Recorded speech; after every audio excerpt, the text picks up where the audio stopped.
اور لوگ آج حالات سے پریشان ہیں، اور اللہ نے دنیا کے کسی سبب میں یہ طاقت نہیں رکھی کہ وہ حالات کو بناوے، مال ہو، ملک ہو، عہدہ ہو، زمین ہو، ہتھیار ہو، کوئی سبب دنیا کا ایسا نہیں ہے جو حالات بناوے۔ اللہ نے حالات کو اپنے قبضے میں رکھا ہے، اسباب بندوں کو دیے ہیں کہ دوا بیچنے والوں کو دی، دوا جاننے والوں کو دی، اور شفا اپنے ہاتھ میں رکھی ہے کہ شفا اللہ دے گا۔ کوئی جا مریض توحفہ ہوا یشفین، کہ میرا خدا وہ ہے کہ جب میں بیمار ہو جاؤں وہ مجھے شفا وہ دے۔ دوائیں ہمارے قبضے میں ہیں، علاج کے اسباب ہمارے قبضے میں ہیں، ساری مشینیں ہمارے قبضے میں ہیں، اور شفا کون دے گا؟ یہ شفا اللہ دے گا۔ کہ حالات کو اللہ نے اپنے قبضے میں رکھا ہے اور اسباب کو بندوں کو دیا، اس لیے اسباب سے وہ ہوگا جو اللہ چاہے گا، وہ نہیں ہوگا جو بندہ چاہے گا۔ دنیا کی تمام چیزوں کو اللہ نے مسخر کیا ہے، پابند کر دیا ہے۔ سورج کو پابند کیا، چاند کو پابند کیا، ہوا کو پابند کیا، سب پابند ہیں۔ جانور پابند ہو جاتا ہے آپ کا، آپ سواری پر سوار ہوتے ہیں تو دعا پڑھتے ہیں سبحان الذی سخر لنا ھذا وما كنا له مقرنین،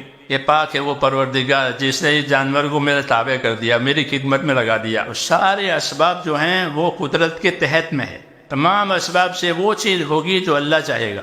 اس لیے ہمارے حالات ہمارے اسباب سے بننے والی نہیں ہے، یہ طے ہے کہ اللہ نے حالات کو اپنے قبضے میں رکھا ہے، اور حالات کی موافقت ان لوگوں کے لیے ہوگی کہ جن کی زندگیوں میں اللہ کی اطاعت اور تابعداری آوے۔ علماء نے لکھا ہے کہ دوا بھی جو اثر کرتی ہے وہ حکم سے کرتی ہے۔ فرشتہ ہوتا ہے وہ دوا کو درد کی جگہ پر پہنچاتا ہے تو درد دور ہو جاتا ہے، اور منظور نہیں ہوتا تو منظور نہیں ہوتا تو وہ فرشتہ دوا کو درد کی جگہ پر پہنچنے ہی نہیں دیتا، تو دوا اثر نہیں کرتے، کیوں کہ اس کو روکا گیا ہے۔ مال میں یہ طاقت نہیں رکھی کہ مال حاجت پوری کرے اور مال راحت دے، بلکہ اللہ چاہے گا تو ہوگا، نہیں تو نہیں ہوگا۔ کہ مال مصیبت ہو گیا، کہ مال کو ظالموں نے دیکھ لیا اور ظالم اس کے پیچھے ہو گئے، پورا ہے دنیا میں۔ یہ اللہ بتاتے ہیں کہ جتنے غلط یقین جمیں گے اسباب کے اعتبار سے، اللہ کی قدرت اس کی کاٹ کرے گی۔ اس لیے میرے دوستو، سب سے زیادہ طاقتور چیز جو ہے وہ اللہ کا امر ہے۔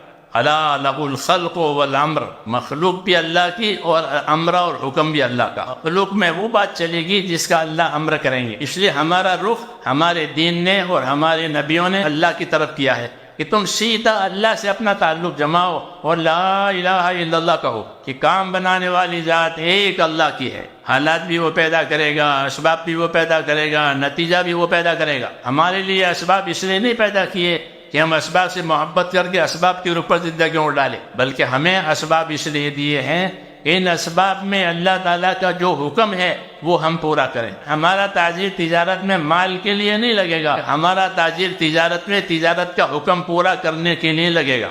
اس لیے حضور صلی اللہ علیہ وسلم نے تجارت کے فضائل بیان کیے، تجارت کے مسائل بیان کیے، مزدوری کے فضائل بیان کیے، مزدوری کے مسائل بیان کیے، کہ اگر اس میں اللہ کے حکموں کی رعایت کے ساتھ یہ داخل ہوا تو اس کی زمینداری، اس کی مالداری، اس کی عہدیداری سب عبادت بن جائے گی۔ اس لیے میرے دوستو، اللہ تعالیٰ نے ہم کو اسباب بطور امتحان کے دیے ہیں، اس میں رکھ کر کے اللہ تعالیٰ یہ دیکھیں گے کہ آپ کیسے چلتے ہیں۔